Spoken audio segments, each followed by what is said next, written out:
वानर बंधु। Him one में कभी दो वानर बंधु रहते थे। बड़े का नाम नंदक और छोटे का नाम चूल नंदक था। वे दोनों वहाँ रहने वाले 80,000 वानरों के मुखिया थे।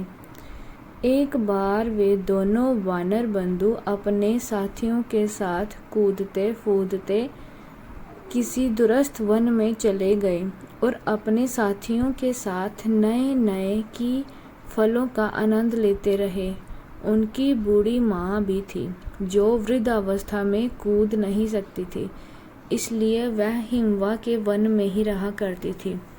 दोनों ही वानर अपनी माता का भरपूर ध्यान भी रखते थे, अतः वे नए वन से भी अपने अनुचरों के हाथी अपनी माता के लिए फलाद भिजवाते रहे।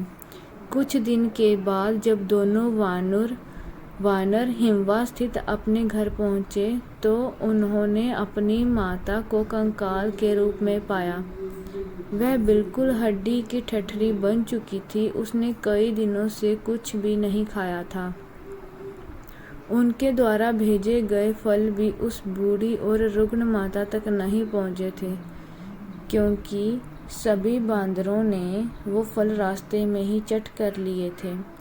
अपनी माता की दयनीय दशा देखकर उन दोनों बंदरों ने शेष बंदरों से दूर रहना उचित समझा और अपनी माता के साथ एक नए स्थान पर डेरा डाला।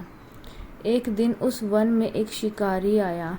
उसे देखते ही दोनों वानर पेड़ के घने पत्तों के पीछे छुप गए, किंतु उनकी वृद्ध माता, जिसे आंखों से भी कम दिखता था, उसने व्याध को नहीं देखा।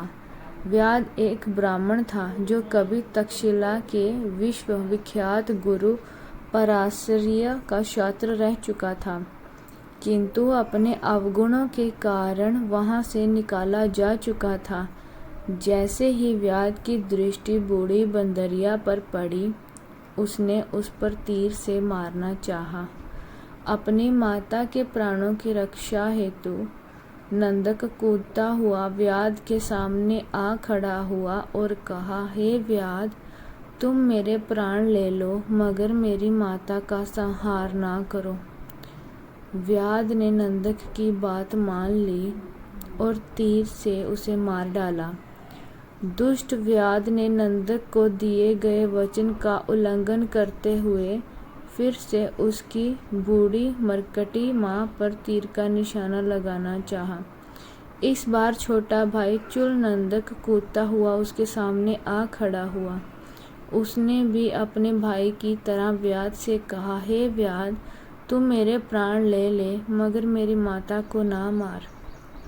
व्याध ने कहा, ठीक है, ऐसा ही करूँगा, और देखते ही देखते उसने उसी तीर से चूल नंदक को भी मार डाला।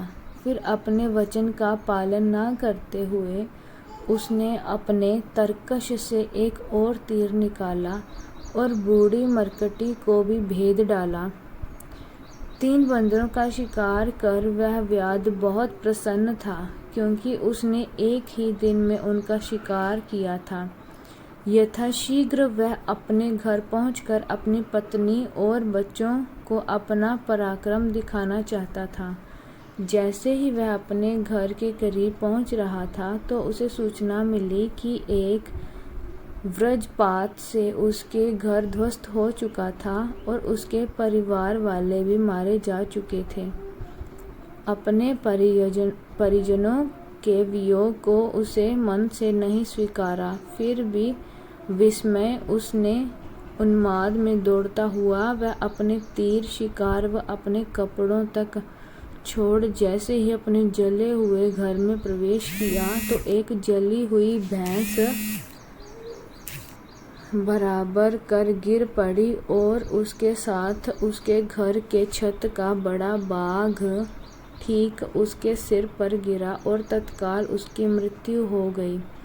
बाद में कुछ लोगों ने उपयुक्त घटना चक्र का आंखों खा वृतांत सुनाया। उनका कहना था कि ज्यों ही व्याध ने अपने घर में प्रवेश किया, धरती फट गई और उसमें से आग का भयंकर लपटें उठी, जिसमें वह ब्याह कर स्वाह हो गया। मरते वक्त उसने तक्षशिला के गुरु की यह बात अवश्य सुनाई। अब आती है याद मुझे गुरुदेव की वह शिक्षा, बनो श्रमादि और करो नहीं कभी ऐसा।